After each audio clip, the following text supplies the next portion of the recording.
കഴിഞ്ഞ തവണ നമ്മൾ ഇൻസ്റ്റിറ്റ്യൂഷണൽ ത്രഷോൾഡ്സിനെ കുറിച്ചിട്ടാണ് നമ്മൾ പറഞ്ഞത്.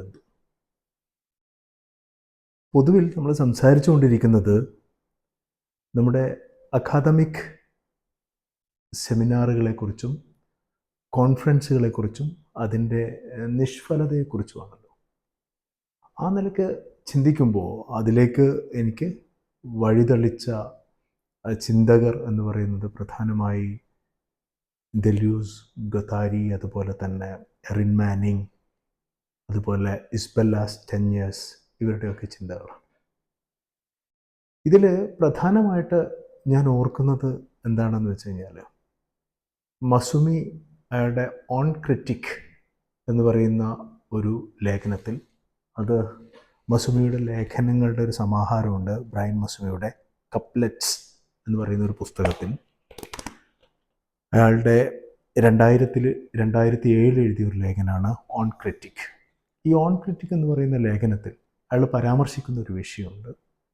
ഏതോ ഒരു അക്കാദമിക് കോൺഫറൻസിലേക്ക് വേണ്ടിയിട്ട് വിഖ്യാത ചിന്തകയായ ഇസ്ബെല്ല സ്റ്റെഞ്ഞേഴ്സിനെ വിളിക്കാൻ പോയ സമയത്ത് സ്റ്റെഞ്ഞേഴ്സ് പറയുന്നു, ഞാൻ പ്രധാനമായി അക്കാദമിക് കോൺഫറൻസുകളിലും സെമിനാറുകളിലും പങ്കെടുക്കാറില്ല. കാരണം അവിടെ അത് സംഭവങ്ങളുടെ ഒരു തരം ഒരു മരുപ്പറമ്പാണ്, അല്ലെങ്കിൽ ശവപ്പറമ്പാണ്. അവിടെ ഒന്നും സംഭവിക്കാറില്ല. അവിടെ പ്രധാനമായി നടക്കുന്നത് വാർ ഓഫ് പ്രോക്സീസ് ആണ് എന്നാണ് സ്റ്റെഞ്ഞേഴ്സ് പറയുന്നത്. ആളുകൾ മുൻകൂട്ടി എഴുതി തയ്യാറാക്കിയ പ്രബന്ധങ്ങളുമായി വരുന്നു, അവരവരുടെ പൊസിഷനിൽ ഉറച്ചു നിൽക്കുന്നു, അവരുടെ ഐഡൻറ്റിറ്റിയിൽ നിന്ന് അണുവിട വ്യത്യാസം വരാതെ. എന്നിട്ട് അത് ഒരു ജഡ്ജ്മെൻറ്റിൻ്റെയും അതുപോലെ തന്നെ വിലയിരുത്തലുകളുടെയും മാർക്കിടലിൻ്റെയും വിജയത്തിൻ്റെയും ഒക്കെ ഒരു മാർഗമാണ്. It's a war for disqualifications. ചിലതിനെ ലെജിറ്റിമേറ്റ് ആണെന്നും ഇല്ലെജിറ്റിമേറ്റ് ആണെന്നും, ചിലത് ഒരു സത്യവും ചിലത് അസത്യവുമാവുകയും ഒക്കെ ചെയ്യുന്ന ഒന്നാണ് ഈ അക്കാദമിക് കോൺഫറൻസ് എന്ന് പറയുന്നത്. പ്രധാനമായി അതുകൊണ്ട് തന്നെ ഞാൻ കോൺഫറൻസുകളിൽ, അക്കാദമിക് കോൺഫറൻസുകളിലും സെമിനാറുകളിലും പൊതുവെ പങ്കെടുക്കാറില്ല എന്ന് സ്റ്റെഞ്ഞേഴ്സ് പറയുന്നത് ആ ലേഖനത്തിൽ ബ്രയൻ മസുമി ചൂണ്ടിക്കാണിക്കുന്നുണ്ട്. അങ്ങനെ പറയുന്നതിന് മുന്നോടിയായി മസുമി പറയുന്നത് ഈൽ ദെലൂസ് മുന്നോട്ട് വയ്ക്കുന്ന ഒരു വ്യത്യാസമാണ്. ക്രിറ്റിക്കും ക്രിറ്റിസിസവും തമ്മിലുള്ള വ്യത്യാസമാണത്. എന്താണ് ക്രിറ്റിക്, എന്താണ് ക്രിറ്റിസിസം? നമ്മുടെ കൺവെൻഷണലായ ഈ പറയുന്ന അക്കാദമിക് സെമിനാറുകളിലും അതുപോലെ തന്നെ അത്തരത്തിലുള്ള ഈ പറയുന്ന കോൺഫറൻസുകളിലും നമ്മൾ കാണുന്നത് ഈ പറയുന്ന ജഡ്ജ്മെൻറ്റ്സാണ്. മുൻകൂർ തയ്യാറാക്കിയ പ്രബന്ധങ്ങളുമായി വരുന്നു.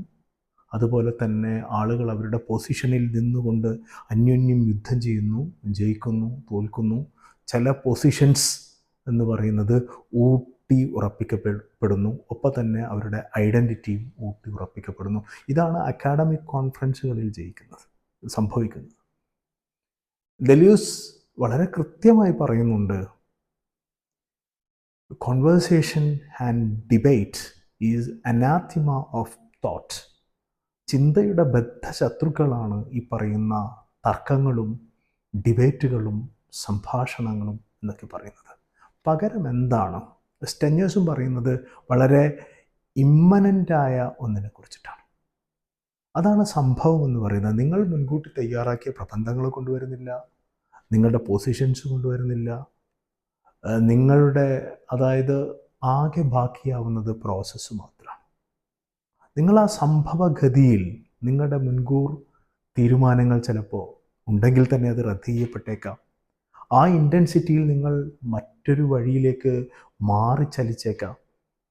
ഈ പറയുന്ന രീതിയിൽ നിങ്ങൾക്ക് മുൻകൂട്ടി പറയാൻ വേണ്ടി പറ്റില്ല അത് നിങ്ങളെ എവിടത്തേക്കാണ് നയിക്കുന്നത് എന്ന്. അങ്ങനെ വരുമ്പോൾ നിങ്ങൾക്ക് മുൻകൂറായ പൊസിഷൻസ് ഇല്ല, അതുപോലെ തന്നെ മുൻകൂർ എഴുതി തയ്യാറാക്കിയ പ്രോഡക്റ്റ് ഇല്ല. പകരം എന്താണുള്ളത്?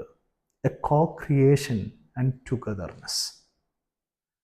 അതാണ് നമ്മൾ ആ ഒരു അർത്ഥത്തിൽ നമ്മൾ ഒരുമിച്ച് വായിക്കുക, ഒരുമിച്ച് ചിന്തിക്കുക എന്നൊക്കെ പറയുന്നത് തികച്ചും ഭിന്നമായ ഒന്നാണ്. അതുകൊണ്ടാണ് പറയുന്നത്, ഒരിക്കലും നിങ്ങൾ പൂർത്തിയായ ഒരു പ്രോഡക്റ്റുമായി വരാതെ നിങ്ങളുടെ പ്രക്രിയകളുമായിട്ട് വരിക. ഈ പ്രക്രിയകൾ പരസ്പരം കൂടിച്ചേരട്ടെ. ചിലപ്പോൾ at the end of the day ചിലപ്പോൾ എന്ത് സംഭവിച്ചേക്കാം? ഒന്നും സംഭവിക്കാതിരിക്കാം. ആകെ സംഭവിക്കുന്നത് ബ്ലോക്കേജ് ആയിരിക്കും, അന്യോന്യം റദ്ദ് ചെയ്യലായിരിക്കും. ഇതൊക്കെ സംഭവിച്ചേക്കാം. ഇതിൽ നിന്ന് വളരെ ഫ്രൂട്ട്ഫുള്ളായ എന്തെങ്കിലും ഉണ്ടാകും എന്ന് നമുക്ക് മുൻകൂറായി ഒന്നും പറയാൻ വേണ്ടി പറ്റില്ല. പക്ഷെ അങ്ങനെ സംഭവിച്ചില്ലെങ്കിൽ തന്നെ അവിടെ ഒരു നിലക്ക് ഒരു സംഭവം ഉണ്ടാകും. അതാണ് ഇമ്മനൻ്റായ തോട്ട്. അവിടെ ജഡ്ജ്മെൻ്റ് ഇല്ല, നിങ്ങൾ വിലയിരുത്തുന്നില്ല, നിങ്ങൾ ആളുകളെ ഡിസ്ക്വാളിഫൈ ചെയ്യുന്നില്ല, ചില നിലപാടുകൾ മാത്രം ഊട്ടിയുറപ്പിക്കപ്പെടുന്നില്ല. നിങ്ങളുടെ ഐഡൻറ്റിറ്റി അവിടെ ഊട്ടിയുറപ്പിക്കപ്പെടുന്നില്ല. പകരമുള്ളത് ഒരു ബിക്കമിങ് ആണ്.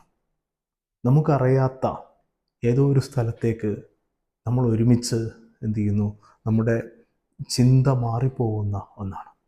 ഇത്തരത്തിലുള്ള തോട്ടിനെ ദെലൂസ് വിളിക്കുന്നത്, ഇത്തരത്തിലുള്ള ക്രിറ്റിക്കൽ തോട്ടിനെ ദെലൂസ് വിളിക്കുന്നത് ക്ലിനിക്കൽ എന്നുകൂടിയാണ്.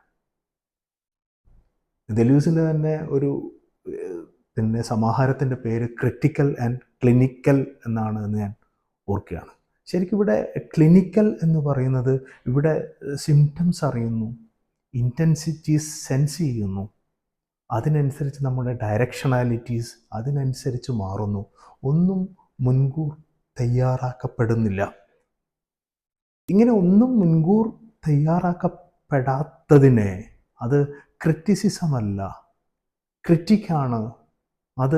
അതിനെയാണ് ദെലൂസ് ഈ ക്രിറ്റിക് എന്ന് പറയുന്നതിനെ തികച്ചും വ്യത്യസ്തമായിട്ടാണ് സംഭവിക്കുന്നത്.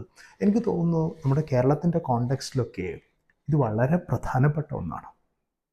ഇവിടെ ഏതെങ്കിലും രീതിയിലുള്ള ഒരു ക്രിറ്റിക് എന്ന് പറയുന്ന ഒന്ന് നടക്കുന്നുണ്ട് എന്ന് എനിക്ക് തോന്നുന്നില്ല ഒരർത്ഥത്തിൽ. ഇനി എന്തു തന്നെ പറഞ്ഞാലും ശരി, ഇവിടെ ഉള്ളത് സ്വയം പ്രഖ്യാപിത ബുദ്ധിജീവികളും അവരുടെ മുൻകൂർ പ്രഖ്യാപിച്ച നിലപാടുകളും, അതുപോലെ ഇപ്പോൾ മുമ്പ് പറഞ്ഞതുപോലെ അത് എപ്പോഴും ഇരുമ്പലൊക്കെ തന്നെയാണ്, ഒരിക്കലും മാറില്ല. അവരുടെ പൊസിഷൻ എപ്പോഴും ഊട്ടിയുറപ്പിക്കപ്പെടുന്നു. അതിനുശേഷമുള്ള വിജയകാഹളങ്ങൾ ഉണ്ടാകുന്നു. ഐഡൻറ്റിറ്റി എന്ന് പറയുന്നതിനെ എല്ലാവരും ഉറപ്പിച്ചു നിർത്തുന്നു. അതിലെല്ലാവരും അത്രമാത്രം പ്രൗഡുമാണ്. തിരിച്ചുള്ള ആലോചനകൾ എന്ന് പറയുന്നത് സംഭവങ്ങളിൽ ഊന്നിയതാണ്. അവിടെ പ്രോഡക്റ്റ് ഇല്ല, പകരം പ്രക്രിയയാണുള്ളത്, പ്രോസസ്സാണുള്ളത്. അങ്ങനെ പ്രോസസ് ഓറിയൻറ്റഡ് ആയിട്ടുള്ള ഒരു അക്കാദമിക് ചിന്ത എന്ന് പറയുന്നത് അവിടെ എല്ലാവരും ഒരുപോലെ ആവുകയല്ല, വ്യത്യാസങ്ങൾ ഇല്ലാതാവുകയല്ല ചെയ്യുന്നത്. അതിന് പകരം അവിടെ നടക്കുന്നത് ഒരു ന്യൂനെസ്സാണ് ഉണ്ടാവുന്നത്, പുതിയ എന്തെങ്കിലും ഒന്ന് ഉണ്ടാവുന്നു. അത് തന്നെയാണ് ഇവൻ്റ് എന്ന് പറയുന്നത്. അത് തന്നെയാണ് യഥാർത്ഥത്തിലൊരു ഇവൻ്റ്. ഒരിക്കലും അവിടെ യുദ്ധമില്ല, ജഡ്ജ്മെൻ്റ് ഇല്ല, ചിലത് ലെജിറ്റിമേറ്റും ഇല്ലെജിറ്റിമേറ്റും ആവുന്നില്ല. പകരം ഇമ്മനൻ്റായ ഒരു പ്രക്രിയ മാത്രം ബാക്കിയാകുന്നു.